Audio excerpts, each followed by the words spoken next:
Who should be Cleveland's starter, Stephen A? I'm inclined to say Shedeur Sanders because he finished the season, and Deshaun Watson has been so bad in a Cleveland Browns uniform. I'm inclined to try to at least give the man one more chance. I'm not telling you to start him without him showing what he could do in training camp and preseason, but my eyes are like, I'm praying and hoping that he lives up to his billing to some degree. Stephen A. Smith saying he'd pick Deshaun Watson over Shedeur Sanders as the Browns' starting quarterback? That's not just an opinion. That's a challenge. That's a statement that forces you to decide what matters more right now, experience or momentum, history or trajectory, reputation or what's actually happening in real time. And I'm just praying there could be some return to that Deshaun Watson. You got to give him a chance with the money you owe him, the money you paying him, because you can't give him away, to be honest with you. Because let's not act like this is a normal quarterback debate. This isn't two guys in the same stage of their careers competing on equal footing. This is a veteran quarterback trying to reclaim his place in the league versus a young, rising name who hasn't even fully stepped onto the NFL stage yet, but is already generating serious buzz. And when someone like Stephen A. steps in and leans toward Watson, it immediately raises the stakes. It sounds like there's a real possibility that Deshaun Watson, at the very least, is going to be competing for the starting job if he doesn't win the Browns starting quarterback job. We've seen quarterbacks bounce around this league only to resurface and have great success. Here's the part nobody's talking about. This isn't just about who's better right now. It's about what the Browns are willing to prioritize as an organization. Are they trying to justify past decisions, or are they ready to move forward with something new? Because picking Watson isn't just picking a quarterback, it's doubling down on everything that came with him. Now let's break down what Stephen A. is actually saying, because on the surface it makes sense. Watson is the veteran. He's been in the league. He's had elite-level production in the past. We've seen him at his peak, throwing for over 4,800 yards in a season, leading offenses, making big-time plays.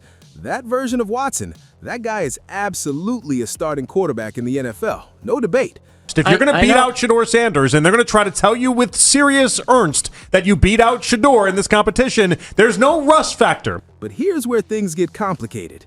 That version of Watson hasn't consistently shown up in Cleveland. Injuries, inconsistency, off-field distractions, whatever you want to call it, the results haven't matched the expectation. And in today's NFL, you don't get judged on what you used to be. You get judged on what you are right now. I think that's been one of the least talked about biggest stories going into the season. The fact that Deshaun Watson could wind up being the starting quarterback for the Cleveland Browns. This is where it gets dangerous, because when analysts lean on past production to justify current decisions, they sometimes ignore the reality in front of them. Watson might have the resume, but does he have the current form? Does he have the trust of the locker room? Does he have the momentum that a young quarterback like Shedeur is building just by being there, engaged and hungry? Two things, though, that I think works in Deshaun Watson's favor. It's a miracle that you got to dig deep to find it, but it's two things. Number one, the skill set that he once displayed was on an elite level. Yes. What he once did, we've never seen Shedeur Sanders do. That's number one. And number two, as bad as Deshaun Watson has been, he only played in 19 games out of 68 for the 4 years he was in Cleveland. In the 4 years he's been there. He's only played in like 19 games. And so because of that plethora of injuries, the inactivity, there's still this ray of hope that somehow, some way, we'll see something. And that's where this debate really takes off, because Shedeur Sanders represents something completely different. He represents upside. He represents energy. He represents a reset button. He's not carrying the baggage Watson is. He's not trying to prove he can get back to something. He's trying to prove he belongs in the first place. Here's the part nobody is talking about. Sometimes teams don't need the better quarterback on paper. They need the quarterback that fits the moment. And right now, the Browns are in a moment where identity matters just as much as talent. They've been searching for stability for years. They've been searching for direction. And sometimes that direction comes from taking a risk, not playing it safe.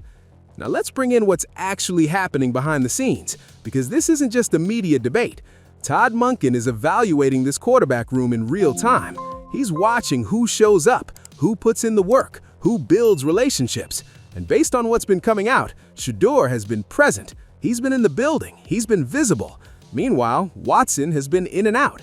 This is where young players usually make a mistake. They assume the job will be handed to the veteran by default.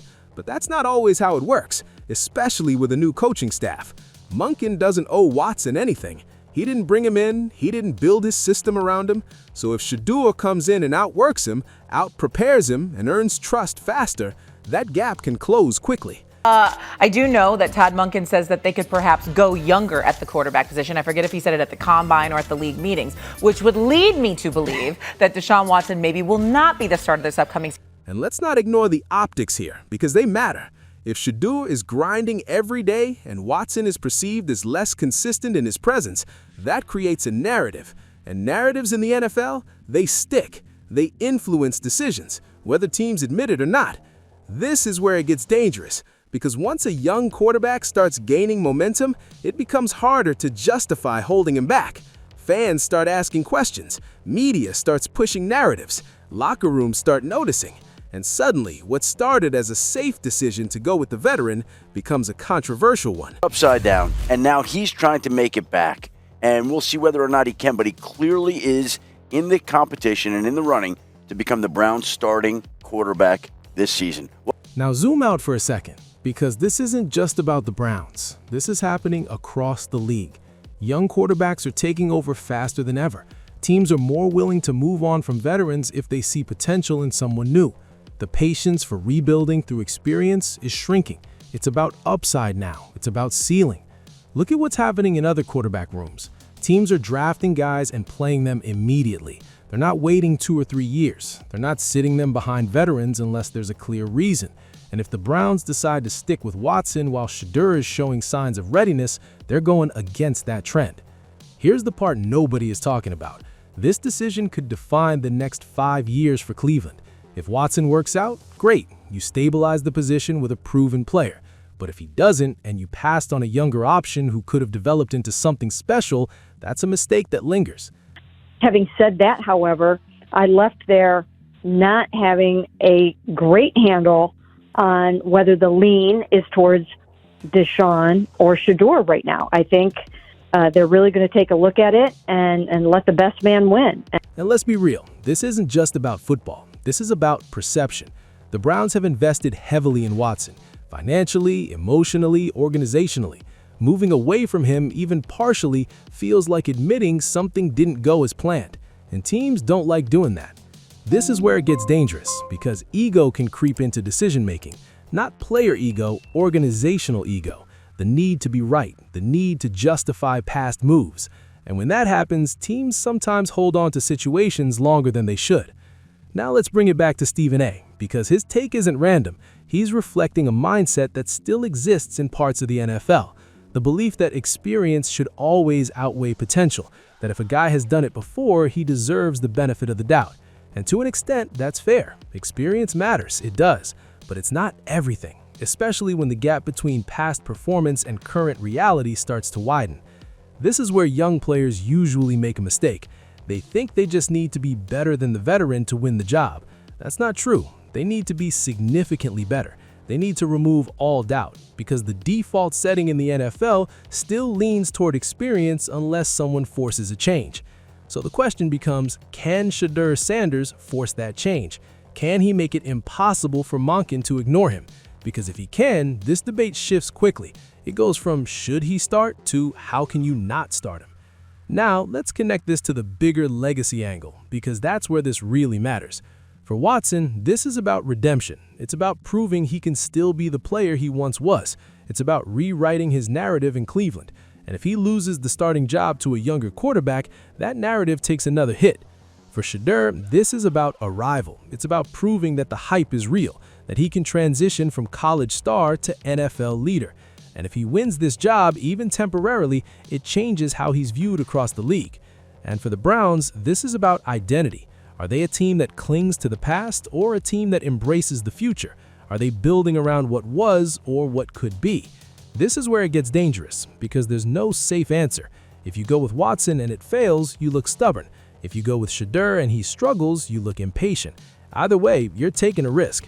And before we close this out, let's address something else, because this whole situation highlights a bigger issue in sports narratives.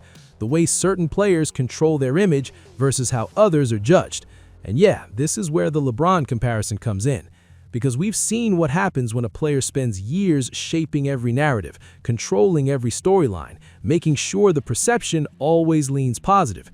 It creates an environment where criticism feels unnatural, where reality gets filtered. And while that works in certain leagues, the NFL doesn't operate like that. The NFL is raw, it's immediate, it exposes you quickly.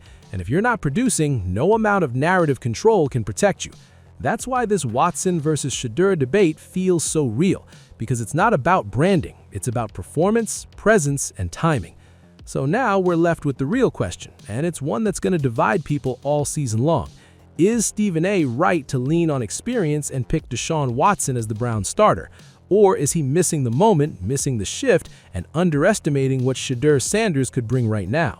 Because one thing is clear, the Browns don't just have a quarterback decision to make, they have a direction to choose. And whichever way they go, it's going to say a lot more about them than just who lines up under center.